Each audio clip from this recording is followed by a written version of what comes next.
नमस्कार, myself doctor Rajesh Kumar, department of zoology, SPC government college Ajmer. Dear students, previous lecture में हमने chromosomes के विषय में चर्चा की थी।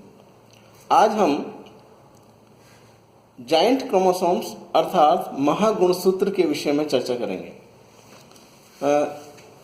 जाइंट क्रोमोसोम्स के अंतर्गत हम introduction, types of giant chromosomes, in which lamp brush chromosomes and polytene chromosome.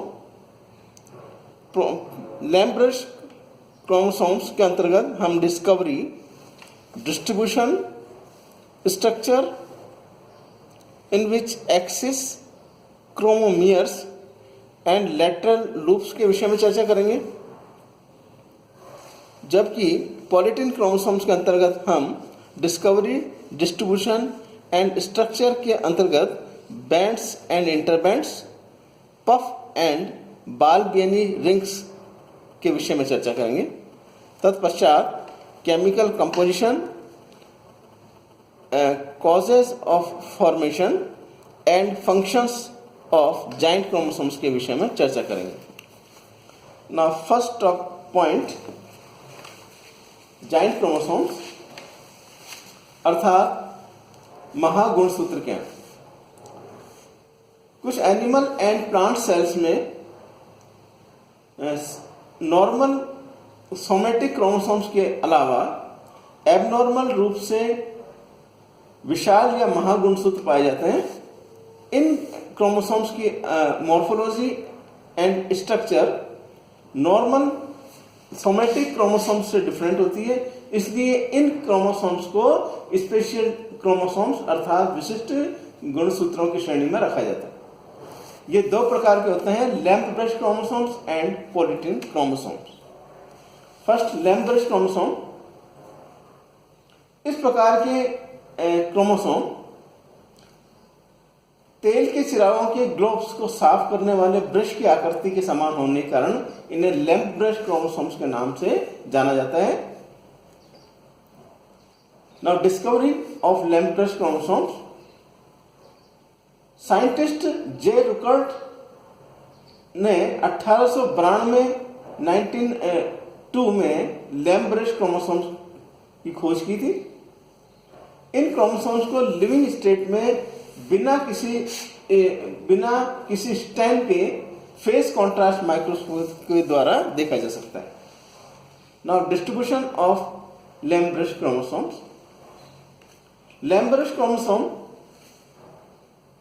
All invertebrates and vertebrates की प्राइमरी oocytes में होने वाले मियोटिक डिवीजन अर्थात अर्धसूत्री विभाजन फर्स्ट के डिप्लोटीन फेज में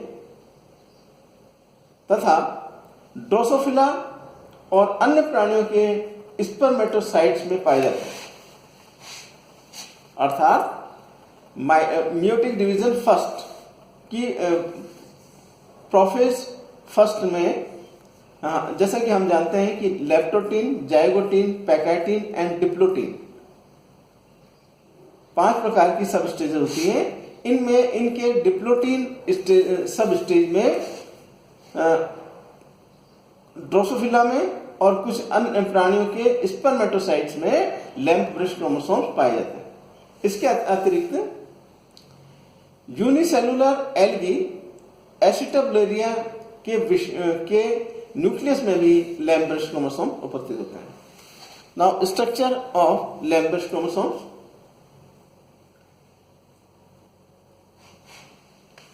lamp brush chromosomes diplotene stage में लैम्प ब्रश क्रोमोसोम्स का साइज इतना बड़ा होता है कि इन्हें सामान्य नेत्र द्वारा देखा जा सकता है। इस प्रकार के सबसे बड़े गुणसूत्र एम्फीबिया क्लास के यूरोडेला ऑर्डर में के जंतुओं में पाए जाते हैं, जो 1 मिलीमीटर तक लंबे होते हैं। साइंटिस्ट मिलर एंड बेट्टी ने 1969 में सैलमेंडर के oocytes में पाए जाने वाले लैम्प ब्रश क्रोमोसोम्स का विस्तृत रूप से अध्ययन किया। इन क्रोमोसोम्स का विकास अर्धसूत्री विभाजन के दौरान प्रोफेज की डिप्लोटीन सब स्टेज में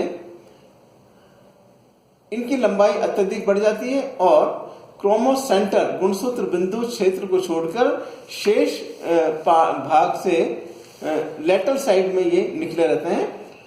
माइक्रोस्कोप से देखने पर लैम्प ब्रश क्रोमोसोम्स में 3 पार्ट्स दिखाई देते हैं, जैसा कि डायग्राम में दिखाया गया है। एक्सिस और axial filament, chromomeres and lateral loops. ये 3 पार्ट्स माइक्रोस्कोप से देखने पर लैम्प ब्रश क्रोमोसोम्स में दिखाई देते हैं। फर्स्ट पार्ट एक्सिस या और एक्सियल फिलामेंट अर्थात अक्ष या अक्षीय तंतु म्योटिक डिवीजन के दौरान लैम्प ब्रश क्रोमोसोम्स बाइवेलेंट अर्थात युग्म के रूप में होते हैं, जिसमें 2 होमोलोगस क्रोमोसोम्स अर्थात समजात गुणसूत्र काइजमेटा के द्वारा जुड़े रहते हैं। प्रत्येक होमोलोगस क्रोमोसोम्स में 2 क्रोमेटिड पाए जाते हैं। इस प्रकार एक बाइवेलेंट में 4 क्रोमेटिड होते हैं। चारों क्रोमेटिड लैम्प ब्रश क्रोमोसोम्स की एक्सियल फिलामेंट का निर्माण करते हैं। Axial filament DNA and proteins द्वारा निर्मित होती है। Now second part of lamp brush chromosome known as chromomeres, जिन्हें हमें वर्ण कणिकाएं कहते हैं। लैम्प ब्रश क्रोमोसोम्स के एक्सिस पर कई डार्क पॉइंट्स स्थित होते हैं, जिन्हें क्रोमोमियर्स कहते हैं। क्रोमोमियर्स क्रोमोनिमेटा के कुंडलन या कॉइलिंग द्वारा निर्मित होते हैं तथा इनमें डीएनए की मात्रा अधिक होती है। क्रोमोमियर्स की संख्या कई हजार तक होती है। Now third part of lamp brush chromosome known as lateral loops अर्थात पार्श्व फंदे। प्रत्येक क्रोमोमियर में 2 लेटरल लूप्स निकले होते हैं। कभी कभी प्रत्येक क्रोमोमियर से 2 से अधिक लेटरल लूप निकले होते हैं। इनकी संख्या 9 या 9 तक हो सकती है। एक गुणसूत्र पर लूप्स की संख्या औसतन 10,000 तक होती है। लेटरल लूप्स क्रोमोसोम में सेंट्रोमियर रीजन में अनुपस्थित होते हैं। इन क्रोमोसोम्स में पाए जाने वाले लेटरल लूप्स साइज एंड आकार एवं परिमाण में डिफरेंट होता है। लेटरल लूप्स 9.5 माइक्रोन से 200 माइक्रोन तक हो सकते हैं। लूप्स का निर्माण एक्सिस के द्वारा होता है, अतः ये सभी डीएनए एंड प्रोटीन द्वारा बने होते हैं। लेटरल लूप्स के एक्सिस के चारों ओर आरएनए और प्रोटीन द्वारा निर्मित मैट्रिक्स उपस्थित होता है, जिसके परिणाम स्वरूप यह रोएदार दिखाई देता है। साइंटिस्ट एच रिस के अनुसार लेटरल लूप वर्ण क्रोमोसोम्स के ही पार्ट होते हैं जो कॉइल्ड रूप में उभरे हुए रहते हैं। म्योटिक डिवीजन में लेटरल लूप्स की संख्या तब तक बढ़ती जाती है जब तक कि डिप्लोटीन स्टेज अपने अंतिम चरण में होती है।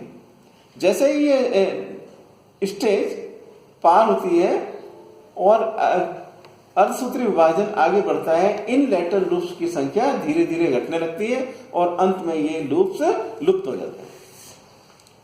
इस प्रकार लैम्प ब्रश क्रोमोसोम्स के स्ट्रक्चर में axial filament, chromomeres and lateral loops 3 part देखे गए हैं। Now chemical composition of lamp brush chromosome. Lamp brush chromosome में DNA, RNA, histone proteins and non histone proteins पाई जाती हैं। डीएनए सबसे अधिक मात्रा में एक्सिस और लेटरल लूप्स के आधे भाग में उपस्थित होता है। RNA histone proteins and non histone proteins सामान्य गुणसूत्रों के समान ही लैम्प ब्रश क्रोमोसोम्स में भी पाए जाते हैं। Now functions of lamp brush chromosome. Lamp brush chromosomes के लेटरल लूप्स में उपस्थित डीएनए ट्रांसक्रिप्शन द्वारा मैसेंजर आरएनए का संश्लेषण करते हैं जिनमें आनुवंशिक सूचना उपस्थित होती है। साइंटिस्ट स्पिन 1965 के अनुसार कुछ मैसेंजर आरएनए प्रोटीन्स के साथ जुड़कर इन्फोर्मोसोम्स का निर्माण करते हैं। ये इन्फोर्मोसोम्स अपने अंदर आनुवंशिक सूचना संग्रहित रखते हैं और क्लीवेज की प्रारंभिक अवस्थाओं में प्रोटीन संश्लेषण में सहायता करते हैं।